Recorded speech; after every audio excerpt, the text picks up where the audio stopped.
Today we're going to be checking out how foreigners make Finnish people uncomfortable. Oh, this one's very interesting. I wonder what they could be. Maybe something with like small talk, maybe. Yeah, that's kind of like the stereotype of Nordic people is that they like kind of reserved. They don't like want to talk to people in public. Hmm. Is it true? I I don't don't know. know. It's a stereotype. But let's just jump into it and check it out. It's with Alexi, I think Hmm. his name is, again. He makes pretty informative videos. So you're now in Finland and you're ready to meet and connect with those Finns. But you don't want to make them uncomfortable, right? Because there are 10 things that you can do unintentionally and make Finns uncomfortable. Let's find them out. So what do you do if you see a Finn you would like to talk to? You can do what the rest of the civilized world does and say, "Hi, how are you?" But if you say that to a Finn, this will happen. Okay.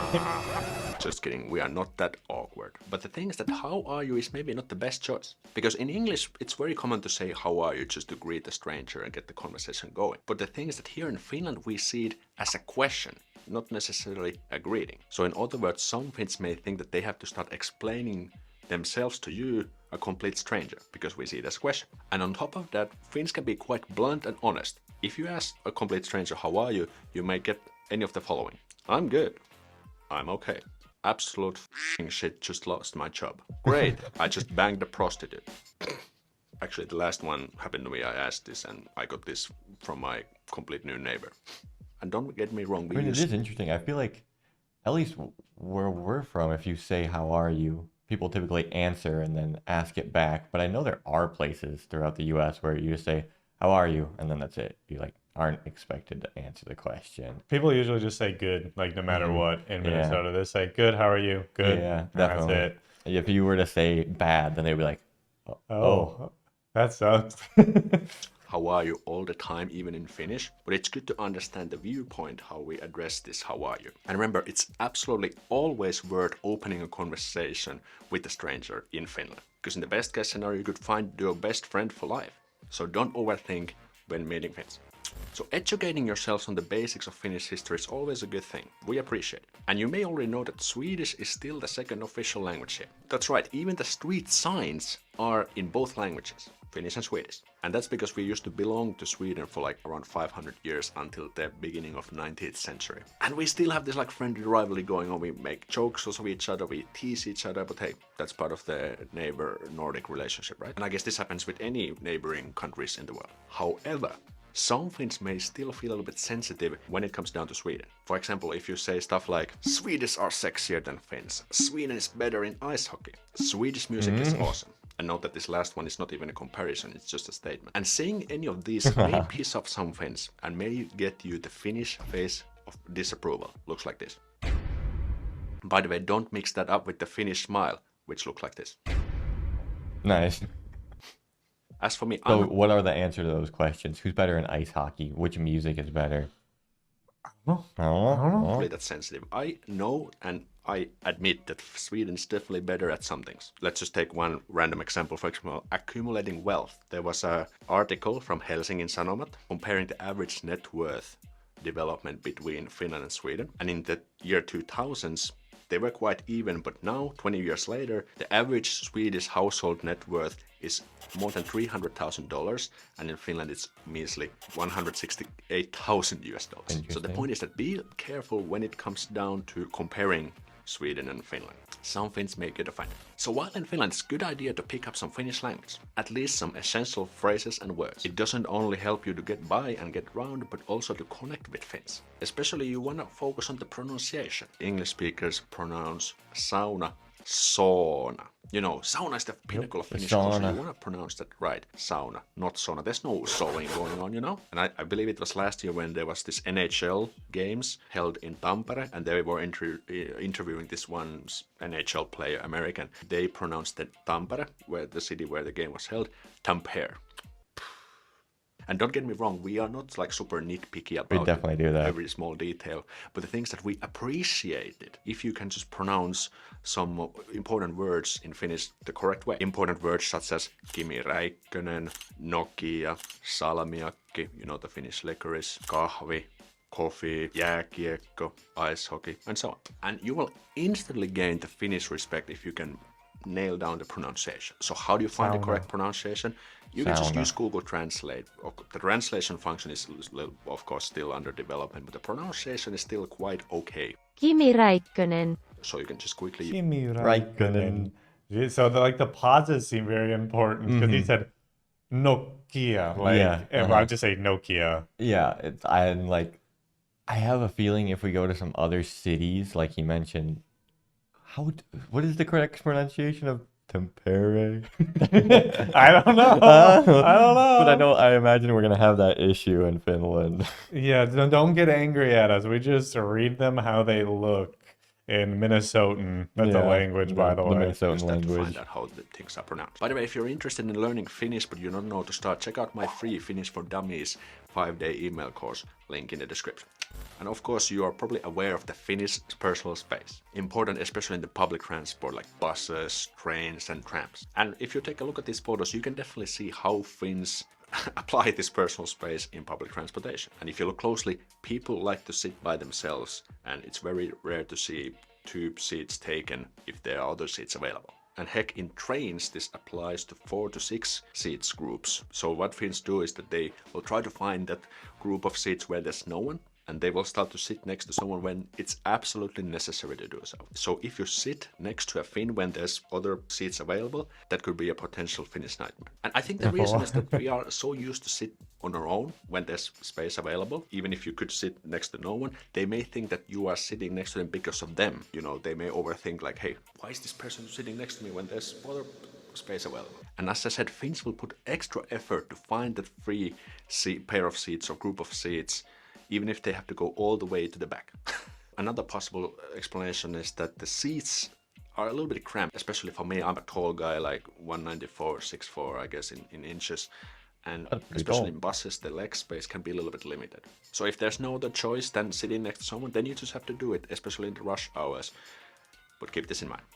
We've been a bunch of friendly people, and we're actually quite open about different topics once we get to know you. But there is one topic that we don't even talk about with friends, and that is religion. And as a Finn, I was having a hard time coming up why. What are the reasons? Why don't we talk about it? And I actually found some good articles on this topic by the Finnish broadcast company, and there was 2 main reasons. And first of all, we Finns don't really talk about intimate topics or problems in general. And one of the reasons for this was the history we have had. For example, after the wars, it was encouraged just to move on rather than just dwelling on the past and the problems. Secondly, and the most interesting reason in my opinion, is that the religion has become professional, according to the article. So we think that professionals, like the church, is the one who should do the talking about religion. And there's a good concrete example, like when we become like 15 years old, we go to this school called Rippikoulu.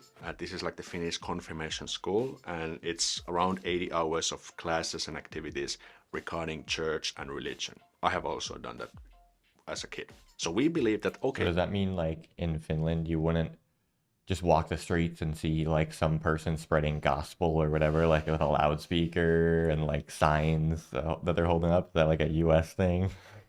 I assume it's basically a US thing. Even though when I was in Thailand, I saw it in Thailand. And we thought, wasn't there like some guy in Korea doing that too, I feel like? Probably, but isn't Korea just America's like Yeah. capitalist pet project? In Asia. Yeah. I don't know. I mean, in universities, especially because they have free speech zones at public universities in the US, there'll be like guys going there to university students trying to preach and say, you're all going to hell because you're sinning, and then the students will just sit there and record them and make fun of them. Makes sense to have the professionals talk about it if you the way they describe it in Finland. You mean like the mega church priest? True. Yeah, true. They need the mega church priest so he can fly in on his private jet and then preach. And then have a whole TV channel about church. That's pretty cool. Church and maybe schools also, when they teach religion, it's their job to do the teaching and talking about this topic. And as a Finn, I definitely agree. Especially during my adult times, I have never spoken about religion with my friends, for example. And there was an additional interesting point that Finns believe in afterlife. Many Finns believe in afterlife, but we don't really like to talk about it. Pretty contradictory stuff, right?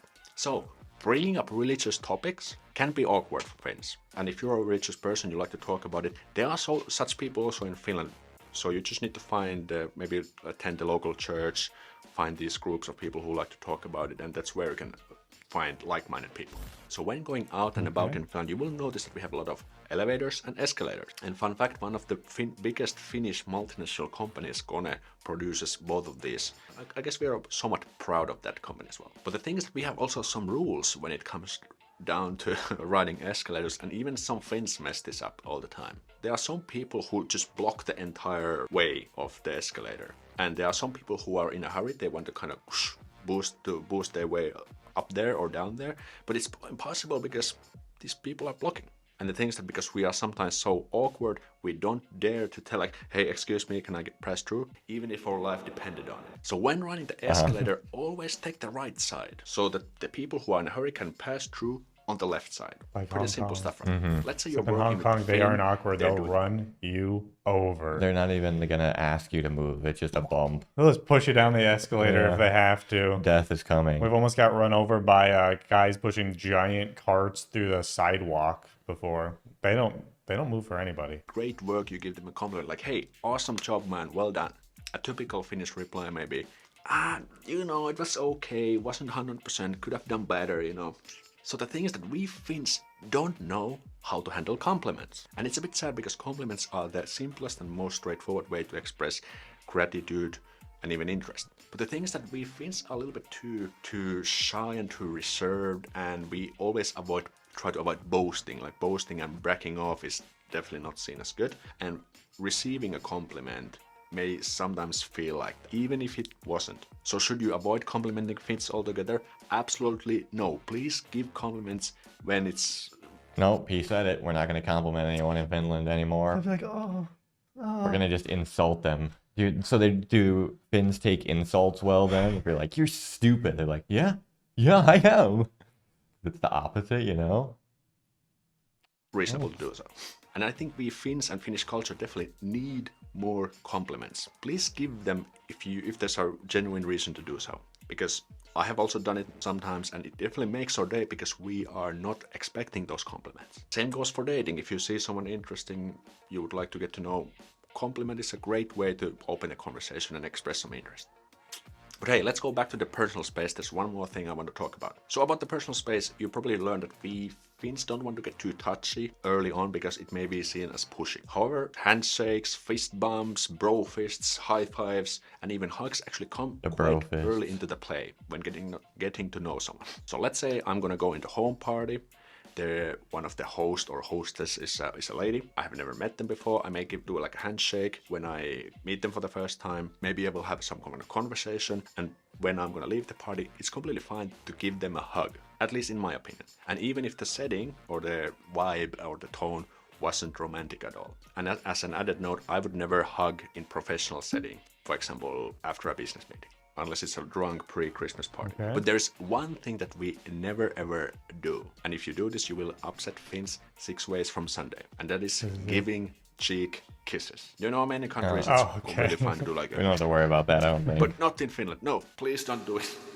So it's just not a thing in Finland. We don't do it with friends, not with in-laws, not with partners, lovers, friends with benefits. No. So kissing itself is not a problem. For example, kissing on the first date, completely fine, but giving this cheek kiss what we made like... In Finland we have lots of lovely pastimes, such as sauna, ice swimming, going to the nature, and queuing. That's right, we Finns love to queue, whether it's a short or long one. This happens especially when a new department store is opening up and they will offer these freebie goodies. And Finns will always go line up like no tomorrow. And the thing is that we Finns are quite an obedient bunch. Even if there's a lot of people in the queue, we actually are there in a reasonable, organized manner, and we don't jump in the queue either. But if someone jumps the queue, the hell will break loose. Because if someone jumps the queue, that's when Finns are at their second most talkative mode. What's the first talkative mode? That's when they're drunk. So if you're in a hurry and intend to jump queue, bad idea. And as for the last point of video, there's actually a lot of these things that you should definitely not do in Finland. Make sure to watch this video to find what those things are. How to get murdered in Finland? Jump the queue. Yeah, exactly. It's very interesting as we're in Asia right now. Lots of people in tight spaces. We basically have noticed the opposite of all of these things in Asia, like jumping the queue, very common.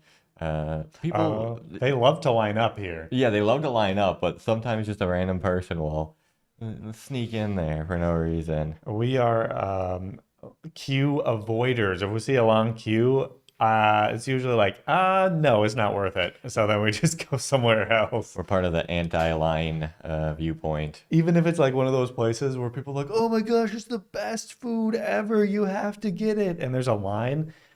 It's usually the mentality is, it's not that good. We'll take the marginally worse food Yeah. and not wait for it. It's not worth it. But very interesting video here. Hopefully you guys enjoyed. Let us know what else we should check out next. And we'll see you in the next one. Bye.